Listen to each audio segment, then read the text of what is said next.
Capitalism no longer works for young people. This isn't a socialist's claim.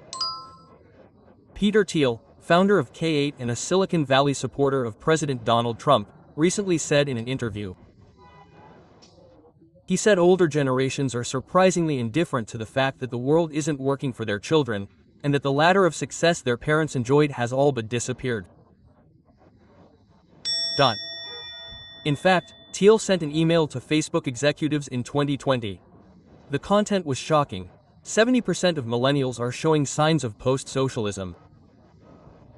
Instead of dismissing them as stupid, he diagnosed, we need to understand why they feel this way. He predicted an explosion of feelings of abandonment from capitalism among the younger generation. And 5 years later, that prophecy has become reality here in New York, the heart of global capitalism. The victory of self-proclaimed socialist Joran Mam's unit in the New York mayoral election has revealed the left-right drift of the younger generation. Peter Thiel clearly explains why.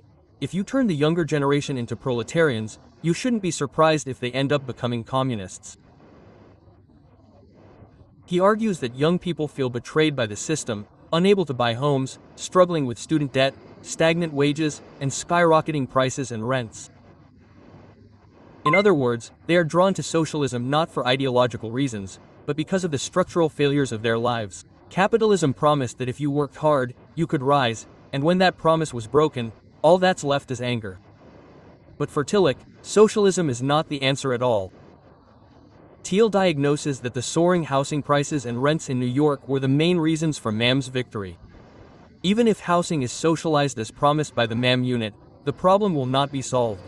If New York City issues rent notices, they say, there will eventually be fewer houses on the market, and house prices and rents will rise further. Socialist policies can only have negative side effects without addressing the root of the problem. Much of the reason young people are despairing is deeply related to real estate, but the Mam unit's promise to solve that can never be a solution, he diagnoses. However, Thiel says that, unlike established politicians who showed surprisingly little interest in this problem, Maiden tackled this problem head-on, and that is why he was able to win votes and win. Thiel says that there is room for Mam unit to praise him. He says that even if a socialist world comes by election, which we absolutely do not want, it will still not be a world for young people. Young people are having fewer children, and the elderly population is increasing. In the end, what will be left is not socialism for the young, but grandparent socialism for the old.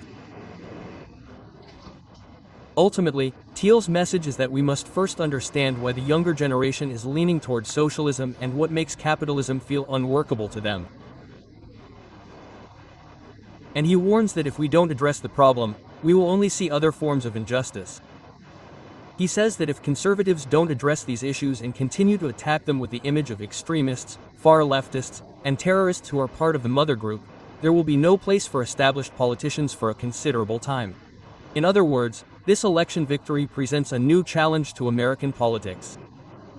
If we fail to address the structural despair felt by young people, a second or third mother group could easily emerge. We at Wall Street Journal will take an in-depth look at the various phenomena created by the changing American politics.